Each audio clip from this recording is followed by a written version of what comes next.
Arrancamos la segunda hora de Bipolares, seguimos aquí en Radio Shopping Classics con la síntesis informativa de la 96.1. Como es habitual, en cada jueves a esta hora tenemos la oportunidad de escuchar el análisis de política y de economía que hace el periodista de La Voz del Interior, Adrián Simeoni, nuestro especialista en la materia. Hoy vamos a tratar un par de temas, uno local y otro nacional, muy interesantes, sobre todo el local. Porque hoy lleva el diario La Voz del Interior una nota que firma Luis Kempa y que tiene un montaje, un fotomontaje de Oscar Roldán muy significativo y simbólico sobre el gringo Daniel, sobre Rubén Daniel, el sindicalista, diría yo, más famoso de Córdoba. Ha habido varios en Córdoba, pero en esta época, en estas últimas décadas, sin duda que ha sido el más reconocido. ¿Por qué es noticia? Bueno, nos va a contar Adrián. ¿Cómo andas, Adrián? Buen día. Hola, Guille, ¿cómo te va? Buenos días. Dos temazos tenemos para hoy, ¿no? Sí. Bueno, uno es este que vos decís. A ver, rápidamente. Daniele va a cumplir 65 años ahora y tiene que iniciar los trámites para jubilarse en abril, ¿sí? Pero como las cosas en la municipalidad son tan ágiles, ¿sí?, lo normal es que ahí, recién un año después, en realidad, se jubilen las personas. Entonces, ¿eso qué significa? Que en octubre, cuando haya nuevas elecciones en el SUEM, en el Sindicato de los Empleados Municipales, Daniele, que va a haber iniciado los trámites para jubilarse, pero no se va a haber jubilado, va a tener la oportunidad de presentarse, y ya ha dicho que se va a presentar otra vez como candidato a secretario general del gremio, ¿sí? Con eso va a sumar 12 periodos consecutivos. Este es el sindicalista progre de Córdoba, ¿sí? Es Rubén Daniele, ¿no? El sindicalista progre de Córdoba va a sumar 32 años de gobierno en la ciudad, porque básicamente, además, la ciudad de Córdoba no está gobernada por ninguno de los políticos que nosotros elegimos, sino por ese gremio, ¿sí? Son 32 años. El sindicalista progre de Córdoba va a estar superado solamente por Omar Viviani, el sindicalista de los taxistas, que hace 33 años que está en ese puesto, y por Ramón Baldacini, el del Correo, que hace 53 años. Son los únicos dos tipos en una Argentina de gerontes sindicalistas que superan a este sindicalista, el más progre de Córdoba. Bien, ¿qué tiene de muy interesante la entrevista de Luis Kempa, que le hizo hoy? Recomiendo mucho leer la entrevista de Luis, que está publicada en La Voz del Interior, y recomiendo también la columna que firma hoy en La Voz Edgardo Moreno acerca de la trayectoria de Daniel. Bueno, lo muy interesante de esta entrevista es que Luis le pregunta a Daniel qué autocrítica hace después de 32 años en el SUEM. Y Daniel le dice, yo no sé si con cinismo o una honestidad que está basada en la impunidad, dice, mi crítica es haber sido muy corporativo, de haber puesto por delante los derechos de la ciudadanía, los derechos nuestros, los del gremio, ¿no? De haber puesto a la cabeza los problemas nuestros por ahí sin importarme qué consecuencias puede tener sobre la población. ¿Sabe que por esa actitud lo critican y lo insultan?, le pregunta Luis. Sí, sé que me recontraputean, dice Daniel, y cuando hay conflicto, paro y movilización, crecen las puteadas. Es una función imposible de llevar adelante bien, sin molestar al vecino, aunque no nos guste hacerlo. La verdad, es alucinante, ¿no? Esta confesión de parte de un tipo que al mismo tiempo que está haciendo esta confesión, dice que va a seguir postulándose a la conducción de un gremio para una actividad en la cual está jubilado, y está prohibido que sea conductor del gremio siendo jubilado. Ahora, con la triquiñuela de la demora del trámite jubilatorio, como él, cuando haya elecciones, no va a estar todavía completamente jubilado, recién va a haber iniciado el trámite, entonces puede ser candidato otra vez, dice él, ¿no? Bien. No solamente es insólita la declaración, Adrián, sino que dice que no le queda otra que seguir haciendo eso, que anteponerlo. Porque vos fíjate que no solamente él dice eso, porque no hay acuerdo en la lista verde, dice él, sino que muchos de los políticos de Córdoba, que son unos cobardes, y que jamás han sabido unirse para destruir a quien verdaderamente tiene el control de la municipalidad y que les quita a ellos el control político, ¿no? Son todos, hemos tenido intendentes de pacotilla que hemos elegido pero no han gobernado, porque ellos deberían haberse puesto de acuerdo para eliminar el poder del SUEM, que nos quita a los vecinos la soberanía de la ciudad, ¿sí? Los políticos están atrapados también por el síndrome de Estocolmo. Hoy están secuestrados, están acostumbrados a estar secuestrados por Daniel y el gremio, y entonces ven con pánico que se les vaya el secuestrador. ¿Sí? Hoy mismo, dentro de la conducción de la municipalidad, y si hubiera una conducción de otro partido sería lo mismo, hay quienes argumentan, no, es mejor que esté Daniel porque si no va a ser peor, porque si no el SUEM se va a partir en varios pedazos y va a ser más anárquico todavía. Bueno, yo no sé de qué nos sirve que el SUEM exista y que exista unificado. Por ejemplo, yo te digo, vos vas a sacar el carnet para conducir una moto, sí. Te dan un carnet con más de un mes de turno, ¿sí? Ahora, está tan burocratizado todo el sistema que, por ejemplo, un camionero que conduce un camión semieje, ¿sí? Un profesional, ¿sí? Tiene que ir a sacar un carnet especial para manejar una moto si es de menos de 150 cilindradas, y tiene que sacar otro carnet distinto si la moto es de más de 150 cilindradas. Son todas excusas y argumentos burocráticos para alimentar una planta de personal que se consume todos los impuestos que nosotros pagamos, y que como se consumen todos los impuestos que nosotros pagamos, su única función es cobrarlo y repartírselo entre ellos, es que la calle está llena de baches a donde se estrolan las motos, las de 150 cilindradas, las de más de 150, las de menos de 150, ¿me entendés? Esa es la organización, no voy a decir mafiosa porque no lo es y porque no me quiero comer un juicio, ¿sí? Pero es la organización que controla, domina la ciudad de Córdoba independientemente de a quién elijamos. ¿Querés una prueba? Desde 1999, desde hace 17 años, consideran, si damos por supuesto que la gestión de Rubén Martí fue buena, cosa que yo pongo muy en duda en la ciudad de Córdoba, ¿sí? Porque le llovió dinero a Martí, simplemente.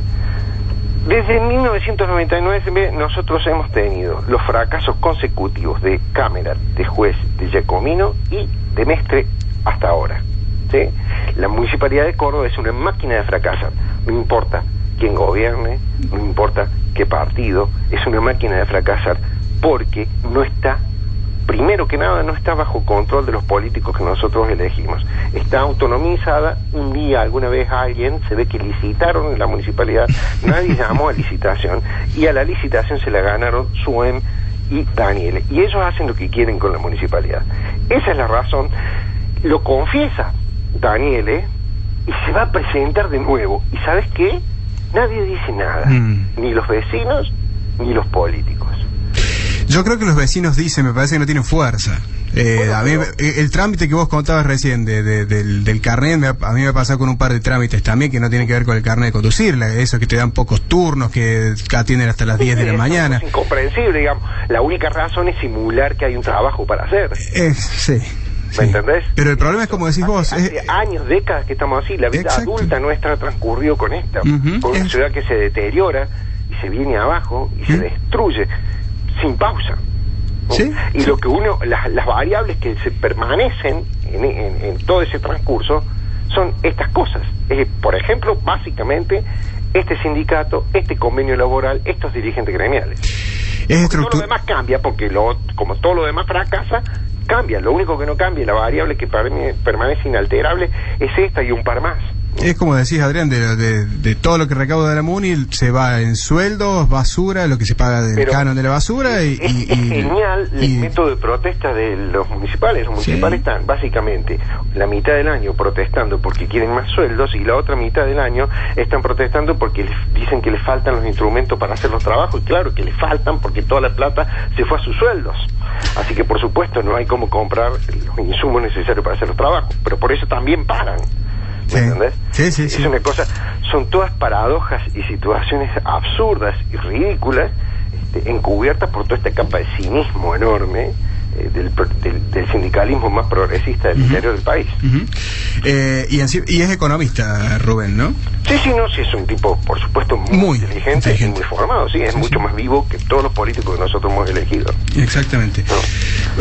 Adrián, hay otro temazo que lo tenemos que tocar hoy también, sí o sí, porque es uno de los temas del día. Objetaron un millonario acuerdo entre el gobierno y el Correo, es un tema nacional, nos vamos de lo local a lo nacional, que lleva hoy en su tapa La Nación, también lo lleva La Voz del Interior como nota destacada. Ayer veía por Twitter la expresidenta Cristina Fernández de Kirchner acusando al presidente Macri de autorregalarse 70.000 millones de pesos. Yo leí eso y digo, pero esto hay que salir a la calle a prender gomas, porque esto no puede ser así. ¿Qué hay de cierto en todo eso? Bueno, mira, como pasa muchas veces, es llamativo, porque Cristina Fernández cada vez que critica al gobierno, se echa sobre sí misma una capa de varios metros de lodo, digamos, ¿no? Porque, a ver, el Correo Argentino fue estatizado de prepo, digamos, en 2003, luego de que el Correo no pagara durante un tiempo el canon que debía pagarle al Estado.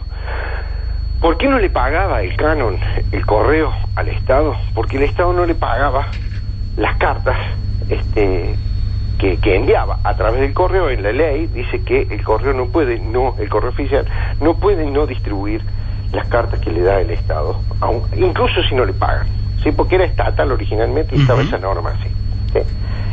Bueno, el Estado había acumulado una deuda importante con el Correo Argentino, el Correo había dejado de pagarle el canon que debía pagarle, ¿sí? Además había otras cosas, por ejemplo, el Correo había hecho inversiones que el Correo privado, no privatizado, había hecho inversiones que pretendía que se fueran tenidas en cuenta en la negociación, y el Estado no reconocía el valor. Había una disputa sobre cuál era el verdadero valor de esas inversiones. Conclusión: el Correo Argentino privatizado cuyo dueño era Franco Macri, en realidad el dueño era de las acciones mayoritarias del Correo, era Sideco, que es una empresa que conforma el grupo Macri, ¿sí? Correo es una sociedad anónima, es decir, responde por los bienes que tiene, no responde por los bienes de los accionistas, como cualquier sociedad anónima. Bien, había generado esa deuda. Kirchner lo estatizó en el 2003 y quedaron juicios y deudas cruzadas. El Correo Argentino reclamándole al Estado por los servicios que había prestado y que no había cobrado, y el Estado argentino reclamándole al Correo Argentino la deuda de ese canon, que finalmente el Correo Argentino privado va a quiebra porque ya no tiene la concesión, ya no tiene, digamos, sus ingresos, activo, claro. Pide su quiebra, el Estado acude a la convocatoria de acreedores y se determina ahí que la deuda es de 296 millones de pesos. Ya era el gobierno de Néstor Kirchner, esto es el año 2003. ¿Sí? Bien, ¿qué sucede normalmente en las quiebras?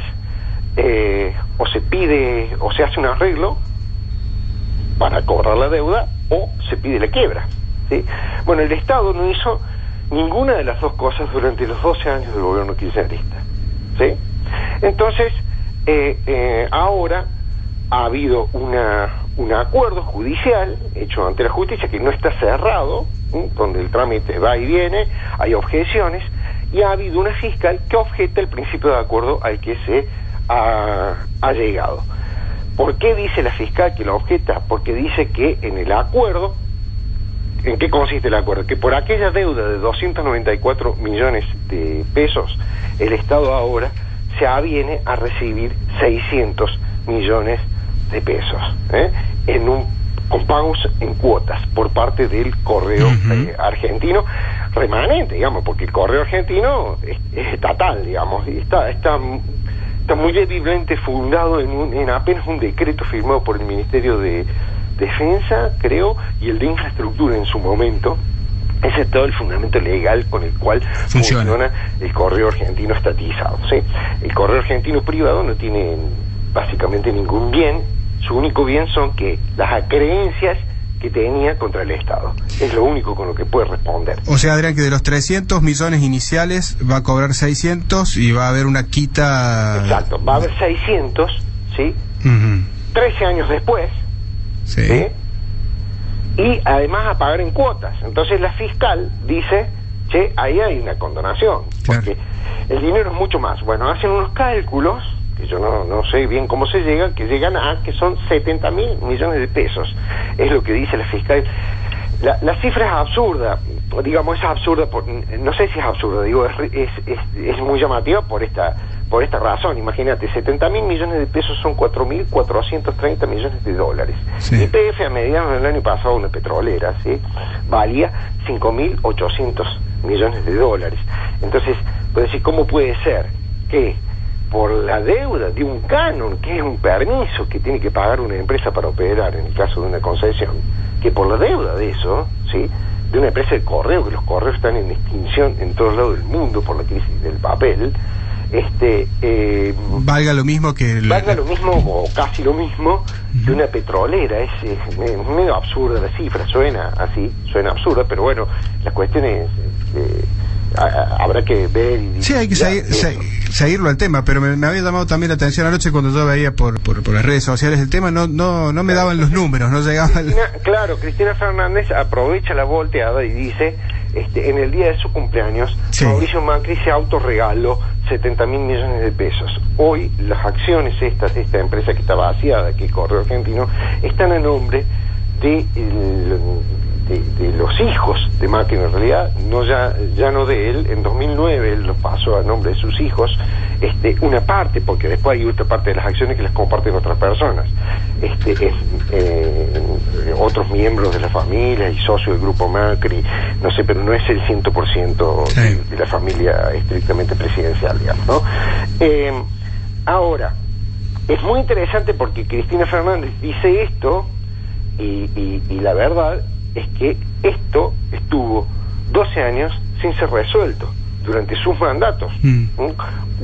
Su marido, que fue el que armó la galleta, ¿sí?, y ya vamos a hablar de eso si me das un segundo más, y ella misma durante 8 años que no hizo nada, ni cobró, ni pidió la quiebra, ni absolutamente nada. Es decir, dejó que se fuera desvalorizando esa creencia del Estado contra Correo Argentino y que se fuera desvalorizando el propio activo del Correo Argentino, con el cual podría eventualmente llegar a pagar algo, digamos, claro, ¿no?, de toda esta deuda. Mientras tanto, ¿qué hicieron los CAC con el Correo Argentino? Bueno, hay un libro de Diego Cabot y de Olivera, ¿no? Guillermo Olivera. Francisco. Guillermo Olivera, Francisco Olivera. Sí. Hay un libro que cuenta cómo el Correo Argentino fue una de las principales vías por las cuales emplearon a militantes. Tenía una gran ventaja: el Correo Argentino está distribuido por todo el país, así que vos podés emplear ñoquis y militantes de todos lados, en mucha medida, ¿no? Bueno, tiene hoy el Correo Argentino, en una década en que los correos entraron en crisis o se transformaron en empresa de logística que distribuye los paquetes de importados en todo el mundo, ¿sí? El Correo Argentino hoy tiene 16.600 empleados, ¿sí?